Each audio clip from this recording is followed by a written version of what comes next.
ताली का गड़गड़ाहट रखेंगे और हमारे मुख्य अतिथि श्रीमान श्री चंद्रिका बाबू का स्वागत करेंगे ताली के द्वारा और इनको फूल के बारिश से किया जा रहा है। और हमारे पूजा समिति के आज पूर्व मुखिया प्रत्याशी हमारे ग्राम पंचायत राज हरिहरपुर के श्री विनोद जी तलवार देकर के सम्मानित कर रहे हैं। और हमारे जो बड़ा पुष्पमाला है, इस पुष्पमाला से माननीय मंत्री जी को सम्मानित किया जा रहा है। साथ में आदरणीय भाग 1 के जिला पार्षद निकेश राय जी हैं और हमारे इस पंचायत के मुखिया श्री अनिल पारे जी हैं और पूर्व मुखिया आदरणीय बाबू पिंटू सिंह जी हैं, राजकिशोर प्रसाद यादव जी हैं और इनको स्वागत किया जा रहा है। पूरा ताली का गड़गड़ाहट हो जाए और थोड़ा सा फोटो लिया जाए बढ़िया से। अरे ना ना ना ना जी ठीक है।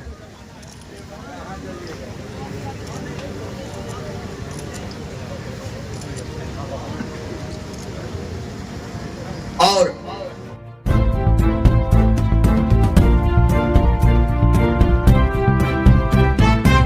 हुए लोग हैं, आए हुए सम्मानित गण, निकेश जी, माननीय मुखियागण, माननीय पूर्व मुखियागण, सभी जनप्रतिनिधिगण, यहाँ उपस्थित शिव भक्त, महिलाओं, सज्जनों, बच्चे बच्चियों, आज महाशिवरात्रि का दिन है, पावन दिन है। आज ही के दिन ये कहा गया है कि भगवान शिव और पार्वती माता की शादी हुई थी और सभी लोगों ने बताया कि इस तरह से भोलेनाथ अपने शादी में गए थे। सारा भील बूम सबको मच्छर तछड़ जे भूत व्यापार सबको लेके अपने बारात में शामिल करते हुए गए थे। गांव वाले मूर्छित हो गए थे, कितने लोग मूर्छित हो गए कि ऐसा दूल्हा तो आज तक देखा ही नहीं, क्योंकि जो कि इस रूप में आने का काम किया है। मगर भगवान का वो रूप था, वो दूसरा रूप था। जब माता ने पार्वती ने कहा कि अपना रूप बदलिए तो उन्होंने अपना रूप भी बदलने का काम किया और सबसे सुंदर पुरुष के रूप में सामने आने का काम किया। तो ये बहुत सारी उनके बारे में कथाएं हैं, मैं उसमें नहीं जाना चाहता हूँ, मगर इतना ही आप लोगों से कहना चाहता हूँ कि भगवान शिव की भक्ति में ही शक्ति है। जो भगवान की भक्ति नहीं करेगा उसमें शक्ति नहीं आ सकती है, इस बात को आप समझ लें। भगवान के बिना ये ऐसा मंत्र है, ये ऐसी शक्ति है जिसको समझना होगा। अगर इसको नहीं समझते हैं, बहुत लोग समझते हैं कि मैं बलवान हूँ, मैं धनवान हूँ, मुझे विद्या प्राप्त है, मैं कुछ भी कर सकता हूँ, उसको गलत फहमी है। जब तक ऊपर वाला नहीं चाहता है, न तो आपको धन मिलता है, न बुद्धि मिलता है, न विवेक मिलता है। उनके बिना आगे के तो एक पत्थर भी नहीं खड़खड़ाता है। आप कौन सा चीज है, इस बात को समझने का। मैं एक ही बात कहना चाहता हूँ इस मंदिर के इतिहास के बारे में। जब हम लोग इसमें आए उस समय उसके बारे में कहना चाहता हूँ कि भगवान भोलेनाथ भी अजब अजब लीला करते हैं। आपको भस्मासुर की कहानी पता होगा। उन्होंने भगवान शिव की इतनी आराधना की कि भगवान शिव होकर खुश होकर के उनको यह वर देने का काम किए कि जिसके भी माथा पर हाथ रखोगे वो भस्म होने का काम करेगा। जब उसको वो ताकत प्राप्त हो गई तो मद में आ गया, उसको लगा कि अब भगवान के माथा पर हाथ रख देगा, भगवान को खत्म करने का काम किया। तो नारद मुनि गए, कहे कि तो ऐसा आप वरदान दे दिए कि सबको बेचैन किए हुए। तो भगवान मुस्कुराए, कहे कि ठीक है मैं उसका भी इलाज करता हूँ। और उन्होंने ऐसा बांधा कि वो अपने ही माथा पर हाथ रख करके समाप्त होने का काम किया। ऐसा ही आप इस शिव मंदिर के साथ भी हो रहा है। जिस भगवान शिव ने एक साधारण आदमी को इतना पावर दिया, इतना पैसा दिया, मगर साथ साथ घमंड भी दे दिया कि भगवान के शिव के मंदिर को ही कैप्चर करने के चक्कर में पड़ गया। भगवान शिव ने ऐसा उसके माथा पर हाथ रखा कि वो अपने भस्म होने का काम करने लगा। मैं आज इतना ही आप लोगों से कहना चाहता हूँ कि आज के दिन आज पवित्र दिन है, आज पावन दिन है। आज के दिन हम लोगों को यह प्रण करना चाहिए कि हम लोग कोई भी गलत कार्य नहीं करेंगे। ईश्वर की भक्ति में हम लोग शक्ति देखेंगे, ईश्वर की भक्ति करने का काम करेंगे और अच्छा कार्य करने का काम करेंगे, अच्छा कर्म करने का काम करेंगे। इस बात को समझ लीजिए कि हमारे हिंदू सनातन धर्म में यह बात है कि हमारा पुनर्जन्म होता है। आप जो कर्म करते हैं उसी का फल आपको मिलता है अगले जन्म में। किस तरह से आप देखते होंगे, कोई आदमी बहुत ही गरीब घर में पैदा लेता है और कोई अमीर घर में पैदा लेता है। यही धर्म है, यही कर्म है, जो आपने कर्म किया है उसी का फल होता है। और कभी कभी आप देखे होंगे कि एक आदमी गरीब घर में भी पैदा लेकर के आसमान की ऊंचाइयों तक पहुंचने का काम करता है। यही ईश्वर की लीला है, यही आपका कर्म आपको देने का काम करता है। तो भाइयों बहनों महिलाएं सब लोगों से मैं प्रार्थना करता हूं कि आप लोग सभी लोग अच्छे कर्म करने का काम करें, गरीबों को मदद करने का काम करें, गरीबों को अपमानित करने का काम नहीं करें, कमजोर को सताने का काम नहीं करें। यही अच्छा कर्म है, यही अच्छा कर्म आपको आने वाले समय में अच्छे अच्छे आप लोगों को भाव देने का काम करेंगे। इन्हीं चंद शब्दों के साथ आज शिवरात्रि के दिन आप सभी लोगों को मैं शुभकामना देता हूं। आप लोग भी बहुत देर से बैठे हुए हैं और अच्छे अच्छे व्यास हमारे बीच में आए हुए हैं। ये बूढ़ा व्यास हैं और अजीत हलचल जी हैं, बड़े नामी व्यास लोग हैं। इन लोगों का ज्ञान है, इन लोगों की बातें को सुनने का काम करें। ऐसे भी दिन में ढेर गर्मी था और रात में देख रहे हैं थोड़ा ठंडा हो गया है। तो ये दोनों व्यास है, आशा है कि पूरा गर्मी देने का काम करेंगे, अच्छा आप लोग बात सुनाने का काम करेंगे।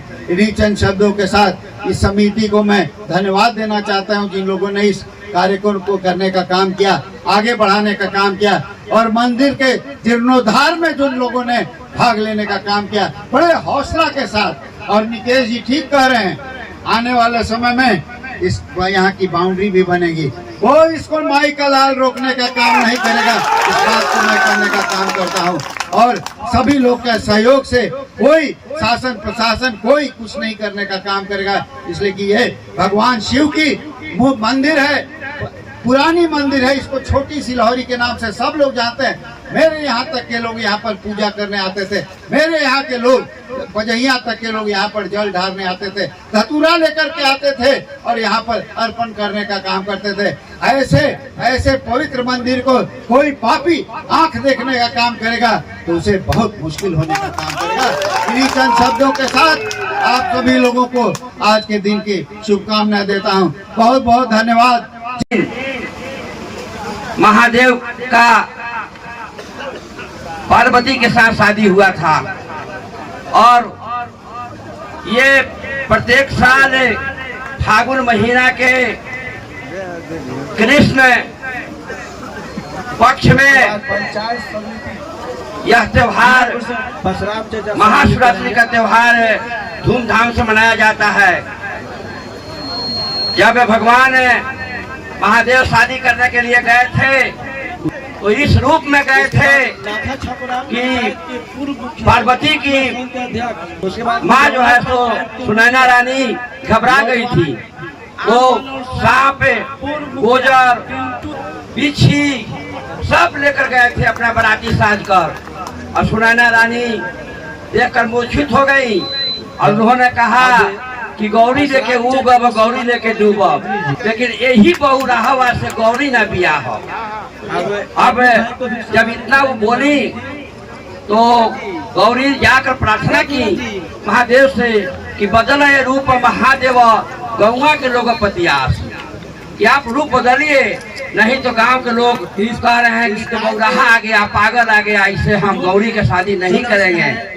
भगवान महादेव अपने रूप को बदले और गौरी के साथ जो है सो इसी शिवरात्रि के दिन शादी हुआ। आज महादेव की शादी है, हम लोग महादेव का जश्न मना रहे हैं और महादेव की शादी में जैसे घोड़ा, हाथी, रथ, गाजा बाजा के साथ हम लोग ने जलभरी करने का काम किया और यहाँ की जनता ने, यहाँ के शिव भक्तों ने उस अवसर पर माननीय मंत्री जी को रथ पर बैठाकर और जल भारी कराने का काम किया और भगवान शिव के इस पावन धरती पर उनको प्रशस्त कर दिया कि आने वाला विजय रथ आपके हाथ में है और आप विजय पताका फहराने के लिए आप पहुंच चुके हैं। हम लोग माननीय मंत्री जी को बुलाए हैं, बड़े सम्मान से हम इस अवसर पर स्वागत करते हैं और भगवान शिव का आज आराधना करना है। आज का शिवरात्रि का दिन भगवान शिव का पूजा पाठ करके उनका आशीर्वाद लेकर अपने दुश्मनों को पराजित करने का दिन है और अच्छे काम के लिए आगे बढ़ने का दिन है। भगवान शिव का आशीर्वाद प्राप्त हो। भगवान शिव को जिसने कोई भी व्यक्ति जो इनसे टकराने का काम किया है, जो इनके मंदिर और प्रांगण में जो भगवान महादेव का एक तरह से अपमान करने का काम किया है, भगवान महादेव कभी माफ नहीं करने वाले हैं। इसलिए आज यहाँ की जनता ने, 11 पंचायत की जनता ने माननीय मंत्री जी को इस अवसर पर बुलाकर इस कार्यक्रम को उद्घाटन कराने का काम किया है और माननीय मंत्री जी भगवान शिव की पूजा करके, आराधना करके, आशीर्वाद प्राप्त करके जनता को यह दिखाने का काम किया है कि हम आप लोगों के साथ हैं और हर मुसीबत के साथ रहेंगे और परसा में परचम लहराने का काम करेंगे। जीत गारंटी है, सुनिश्चित है, कोई रोक नहीं सकता है। अब इसलिए कि इनको भगवान शिव का, भगवान महादेव का आशीर्वाद प्राप्त हो चुका है और जनता के द्वारा भी इस तरीका का हम लोग देखे हैं कि रथ पर चढ़ाकर और यहाँ के लोगों ने कितना सम्मान देने का काम किया है।